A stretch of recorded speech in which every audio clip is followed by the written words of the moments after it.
Hello, and welcome back to another episode where I talk a little bit about some of the games I have picked up. As most of you know, I do collect mainly Japanese stuff, so that will be the focus of this episode. But even more so, it will be mainly all Famicom games. I've noticed recently that some of the more niche and generally easier to find stuff has become, well, harder to find and has kind of started to go up in price a little bit. So I've been focusing more recently on grabbing, Famicom things that, generally aren't too crazy pricey and are a little bit niche and still like somewhat affordable, but they are, like I said, becoming a bit tougher to come by, at least from what I've seen. It might just be nothing, but the majority of this episode will be Famicom. There'll be a couple other stuff, but let's get into it as always. So the first game is by Square, and it is their very first home console game, King's Knight. This was the very first game they developed exclusively for a home console. They had done one game before this. They had done Thexter, which I believe was a port of it was a PC game they ported to the Famicom for Game Arts, and I don't know if they published it, but they handled development on it. And this is a shoot 'em up game, but it's not like every other shoot 'em up game out there. It's a little bit different. It has some RPG elements where you kind of like are powering up your character and leveling up.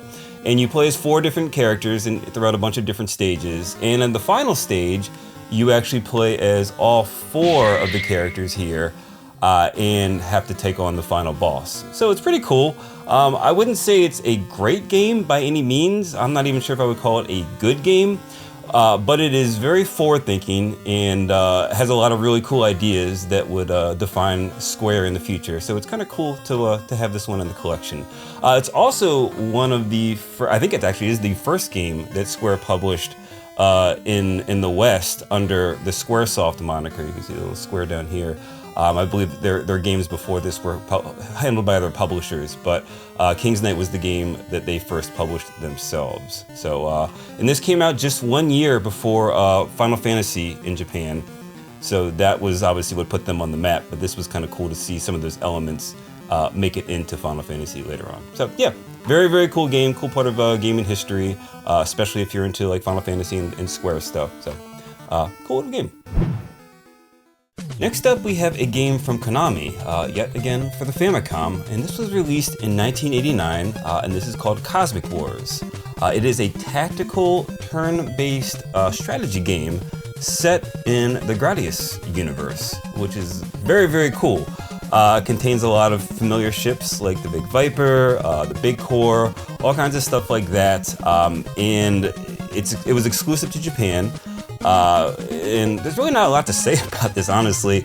It's a tactical game based in the Gradius universe, and there is a fan translation, so you can play this game in English if you'd like to check it out. But I'm a huge Gradius fan, as most of you probably know, so I really, really wanted to have this one in my collection, and I'm glad that I finally have it now, because it's not the greatest game, but it's definitely very, very cool that there was a Gradius turn-based tactical strategy game released. I don't think we'll ever see anything like that ever again, honestly. So just kind of cool little thing, cool little piece of Gradius history right here. All right, moving on, we have The Lord of King for the Famicom, and you might know this one better as Astyanax in the West for the NES. And this is a 2D platformer. It is a hack and slash like game. That's a lot of fun. It's actually a pretty cool game, and probably the most memorable thing about this for me is its cutscenes. It has like really cool anime cutscenes throughout the game that are very impressive for the NES and pretty much, I would say, Ninja Gaiden level of graphics. But this is based on the arcade game of the same name, and it was called The Astyanax in English over here in the West. But this is really cool because this box is very different from much of what you would see on Famicom.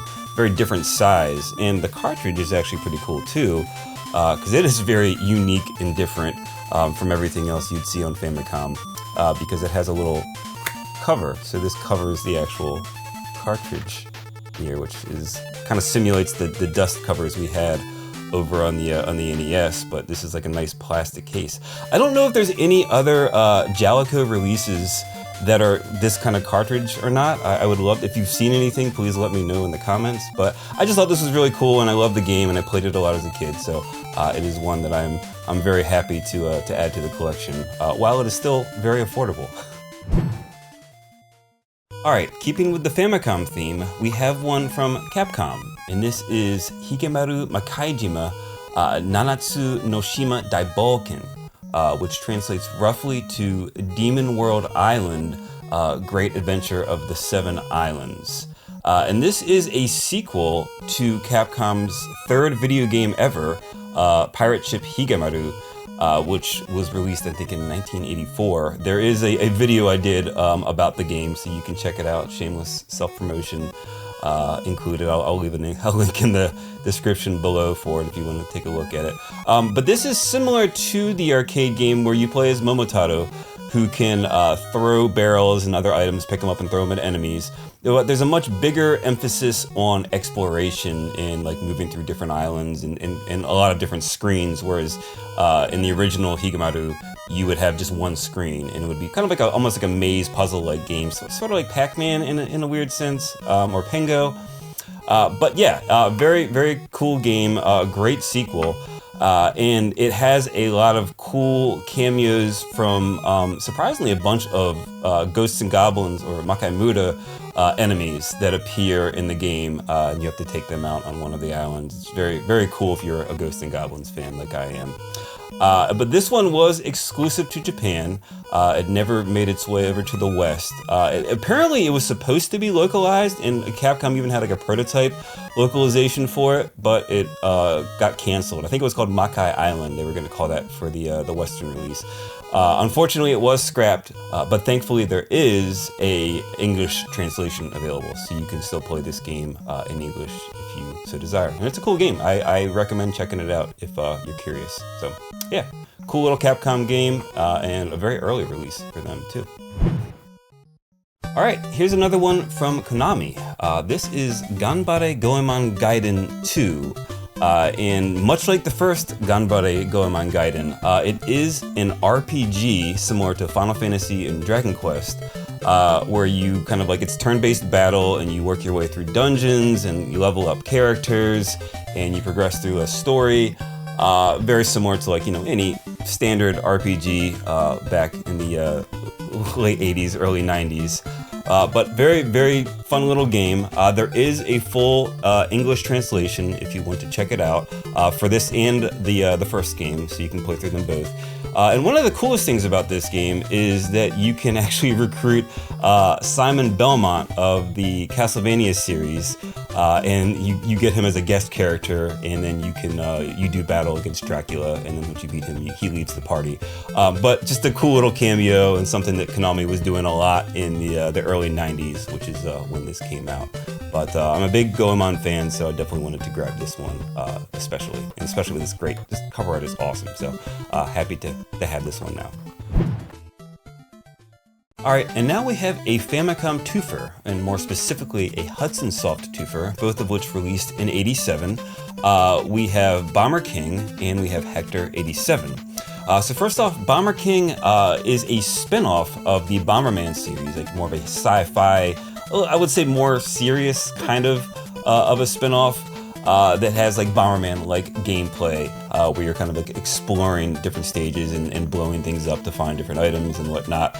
And this was released in the West as Robo Warrior. That's how most people know it over here.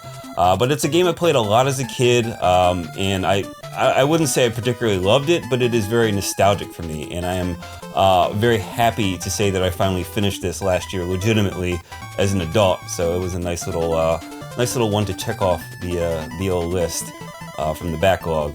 And then Hector 87 is it's a shoot 'em up. It is a scrolling shooter, and it plays similar to Life Force, I would say, where it has horizontal shooting stages and it has vertical shooting stages, so it kind of alternates back and forth.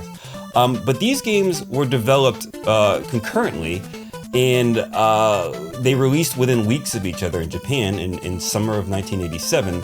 And the reason that I really wanted Hector 87 is because I'm such a Bomber King / Robo Warrior fan. So if you finish Hector 87, you can actually unlock Bomber King to play as in Hector 87, which is a cool little Easter egg. And it was interesting because, like I said, they came out right around the same time. So I thought it's kind of cool to see these games kind of like almost like interlock or cameo with each other. Yeah, but just two kind of niche games that, you know, I think are pretty cool and I wanted to add to my Famicom collection, so yeah.